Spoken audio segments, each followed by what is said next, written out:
샬롬 사랑하는 주 예수교회 성도 여러분, 오늘은 10월 7일 화요일입니다. 주님의 크신 은혜가 함께 하시기를 바라며 우리 추석이죠. 하나님의 크신 은혜가 또 추석 가운데 한가위에 축복이 넘치시기를 바랍니다. 오늘 찬송가는 새 찬송가 454장 주와 같이 되기를 함께 찬양하시겠습니다.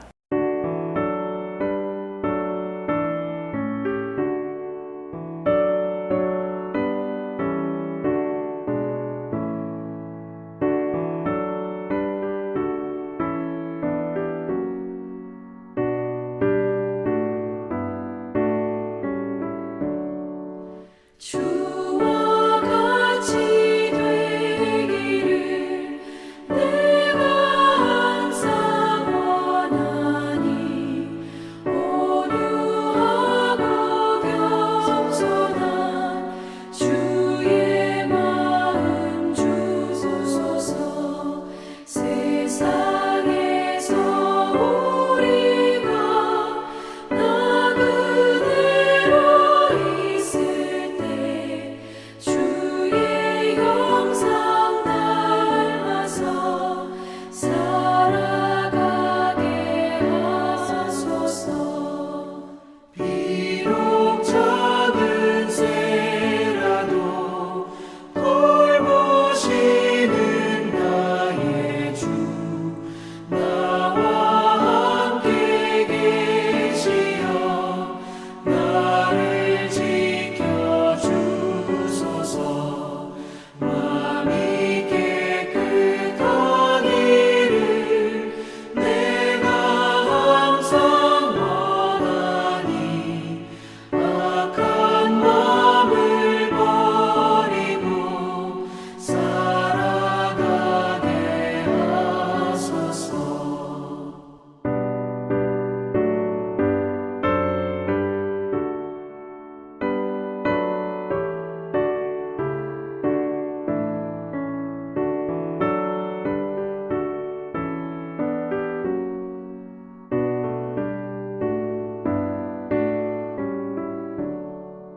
주와 같이 되기를 내가 항상 원하니 주님 뜻을 따라서 살아가게 하소서. 주 은혜로 거듭나 말씀 위에 굳게서 영원 무궁하도록 주와 함께 살리라.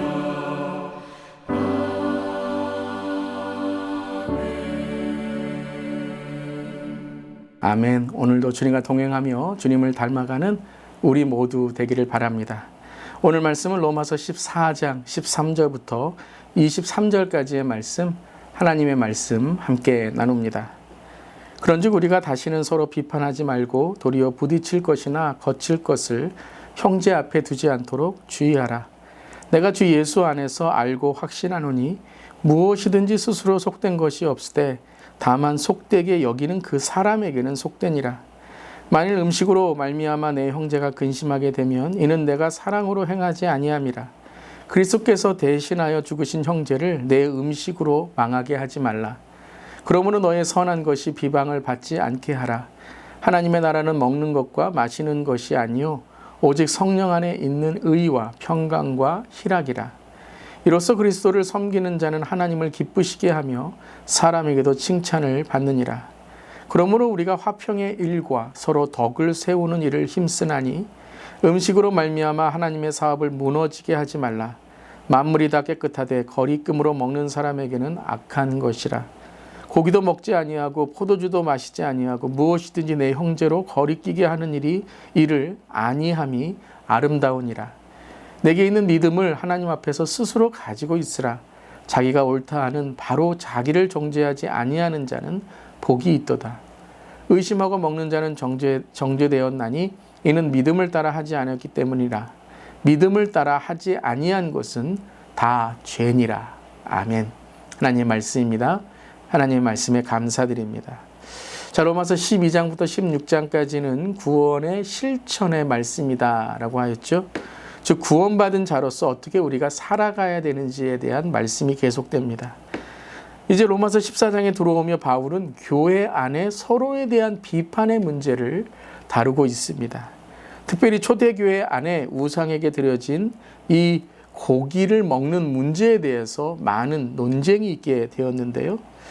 그 고기 자체가 불결한 것이 아니기에 먹어도 전혀 양심의 가책이 없음을 말하는 자유인들이 있는가 하면 그것은 먹는 것 자체가 율법에 어기는 일이다. 제사상에 올라가 있기 때문에 안 되는 일이다. 라는 사람들의 오늘 이 두 의견이 서로 논쟁을 이루고 있는 것이죠. 자, 간혹 목회와 교회 생활 가운데 서로 의견이 다르거나 신학적인 견해, 신앙의 다른 주장으로 서로 비난하고 다투는 경우가 있게 됩니다. 오늘 말씀 같은 경우이죠. 때론 중간에 서서 그들을 중재할 때 목회자로서 참 어려운 경우가 있습니다. 누가 옳은 걸까요? 여러분이라면 어떻게 하시겠습니까? 물론 오늘의 문제는 자유한 그러한 이제는 이 우상이 아무런 거리낌이 없는 문제, 먹어도 된다라고 말할 수 있는 것이죠. 하지만 어떤 사람들에게는 이것이 거리낌이 되기 때문에 그것을 먹지 않아야 된다라는 사람들도 있습니다. 자, 오늘 이 문제에 대해서 결론적인 조언을 먼저 읽고 오늘 말씀을 묵상해 보기를 바랍니다. 그것이 19절과 20절인데요.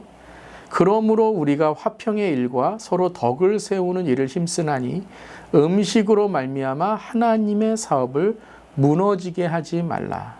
화평의 일과 덕을 세우라 라고 말씀하십니다. 한번 댓글에 이렇게 우리 달아볼까요? 화평과 덕을 세웁시다. 화평과 덕을 세웁시다. 자, 이것이 본질이라는 거예요.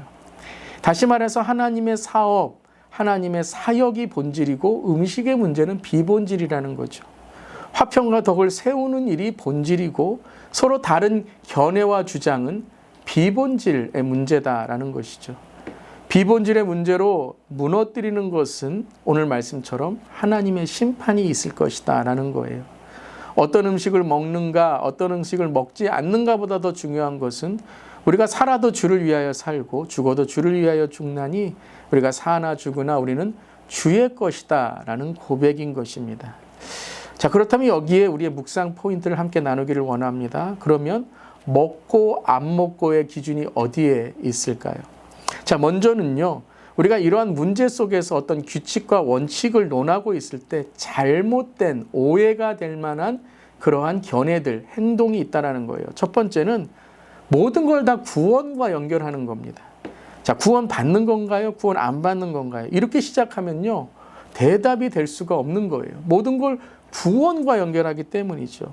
행위로 구원을 받는 것처럼 말하게 됩니다. 이거 하면 구원받는 거예요? 안 하면 구원받는 거예요? 자, 이것은 하지 말라는 측에서 많이 오해스러운 일을 만드는 것이죠. 근데 반대로 죄를 합리화하는 것입니다. 아니, 그건 구원과도 상관이 없잖아요. 이건 죄와도 상관없잖아요. 괜찮은 것 아닙니까? 라고 말하는 거예요. 그러니까 그냥 이 먹는 문제에 대해서 자유롭게 하는 것을 그저 자기의 어떤 편함이나 자기의 어떤 취향, 옛 자아의 일들로 행하여 버리는 것이죠. 오늘 말씀에서도 믿음 없이 하는 것은 죄다라고 말씀하셨죠. 그렇다면 여기에서 어떻게 우리는 이 먹고 먹지 않는 것, 하고 하지 않는 것, 이것에 대한 기준을 삼을 수 있을까요? 자, 오늘 바울의 기준을 한번 보기를 원합니다. 바울은 왜 하지 않았을까요? 라는 거예요. 모든 것이 자유롭고 그 우상은 우리와 아무런 그 영향이 되지 않는다라고 주장하는 오늘 바울이 왜 하지 않는가라는 말씀을 하십니다. 15절입니다. 만일 음식으로 말미암아 내 형제가 근심하게 되면 이는 내가 사랑으로 행하지 아니함이라. 무엇이 기준이고 근거라고요? 형제 사랑이라는 거예요. 화평의 일과 서로 덕을 세우는 일이죠. 하나님 안에 화평을 이루는 일만이 아니라 서로 덕이 되는 겁니다. 다시 말하면 본이 되는 거예요. 이것을 계속해서 바울은 형제에게 꺼리낌이 없도록 하라라고 말씀하십니다. 다시 말하면 믿음이 연약한 자를 실족하게 하지 말라라는 것이죠. 이것이 가장 큰 기준입니다. 이걸 다시 한번 21절에 말씀하시죠. 고기도 먹지 아니하고 포도주도 마시지 아니하고 무엇이든지 내 형제로 거리끼게 하는 일을 아니함이 아름다우니라. 그러니까 믿음이 연약한 자, 그리고 믿음에 아직 세워져야 하는 자들에게 본이 되는 일, 이것이 기준이 되어 아니함이 아름답다라고 말씀하십니다. 아름답다라는 게 뭐죠? 하나님의 선을 행하는 일이다라는 거예요. 자, 저에게 한번 적용해 봤습니다. 저는 술과 담배를 하지 않습니다. 물론 그 기준이 주님의 성전인 저의 몸을 더럽히지 않는 것, 항상 깨끗한 심령이 되는 것이죠. 근데 여러분 그게 죄인가요? 한다면 행위로 우리가 구원받는 게 아니잖아요. 그런데 행위의 죄보다 더 큰 죄가 있음을 저는 말씀드리고 싶습니다. 그것은 저는 목사입니다. 혹시 제가 이것이 구원과 죄와 아무 상관없잖아. 이것은 자유한 거 아니야 라고 하면서 예를 든 겁니다. 이제 막 술을 끊고 담배를 끊고 세상에서 이제 하나님에 더욱 신실하고자 믿고자 하는 성도 형제 자매가 저의 그러한 자유로우니까 이런 거 괜찮아요 라는 행동만이 아니라 말을 듣는다면 리더의 잘못된 말 한마디가 때로는 잘못된 신앙을 우리가 가르칠 수 있다는 거죠. 다시 자기의 옛자로 돌아가게 된다면, 그래서 그가 하나님과 멀어지게 된다면 이것은 예수님 말씀하신 것처럼 형제를 실족하게 하는 너무나도 큰 죄가 된다라는 거예요. 그래서 아니함이 아름다운 일인 것이죠. 예로 술과 담배를 제가 들었지만 너무나도 많은 본이 되지 못하는 그리스도인들의 모습에 영혼 구원과 복음의 전도의 길이 막히는지 안타까움을 넘어서 때로는 하나님의 분노가 느껴질 때가 있습니다. 목회자들마저도 어떤 잘못된 그러한 행동, 어떤 말을 통해서 실족하게 하는 경우, 리더들, 성도들, 믿음이 있는 자들의 그러한 삶이 본이 되지 못한다면 하나님은 오늘 우리에게 그 책임을 물으실지 모릅니다. 여러분, 본이 되고 믿음이 연약한 자들과 믿음이 없는 사람들에게 우리가 복이 될 수 있는 신앙이 되기를 바랍니다. 특별히 다음 세대에게 더욱 그러할 수 있기를 바랍니다. 아니함이 아름다운 일이니라. 특별히 목장이나 신앙의 모임에서 절대 오해가 되거나 실수가 되는 행동들, 말, 모임의 일들을 만들지 말길 바랍니다. 여러분은 교회의 얼굴이며 예수님의 대표 선수입니다. 우리의 말 한마디, 행동 하나, 얼굴의 표정 하나가 바로 전도지다라는 것이죠.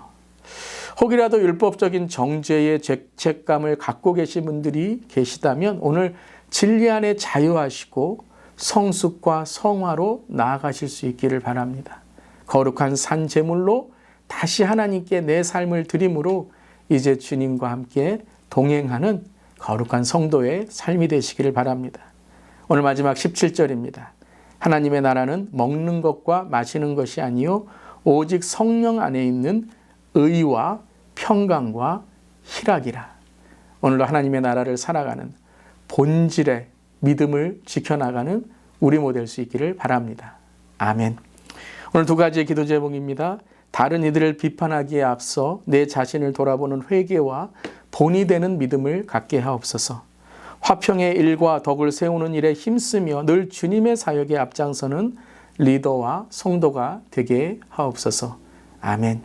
함께 기도합니다. 하나님, 그리스도인다운 분명한 기준으로 세상을 살아가게 하여 주시옵소서. 그리스도께서 대신하여 죽은 형제를 실족시키지 않게 하시고 화평과 덕을 세우는 일에 힘쓰게 하옵소서. 성령 안에서 의와 평강과 희락에 하나님의 나라가 각 가정과 교회, 열방에 세워지게 하여 주시옵소서. 아니함이 아름다운 일이 되게 하시고 절제하는 삶이 더욱더 하나님의 선을 이루는 우리의 믿음의 본이 되게 하여 주시옵소서. 특별히 우리 교회의 목회자, 리더, 또한 성도님들이 하나님의 본을 세상에 보일 수 있고 특별히 믿음이 연약한 자들을 이끌어 나가는 믿음의 본과 복이 되게 하여 주시옵소서. 저는 감사드리며 예수님의 이름으로 기도드리옵나이다. 아멘. 오늘도 화평과 덕을 세우는 일에 더욱더 나아가는 우리 모두 되기를 바랍니다. 아멘.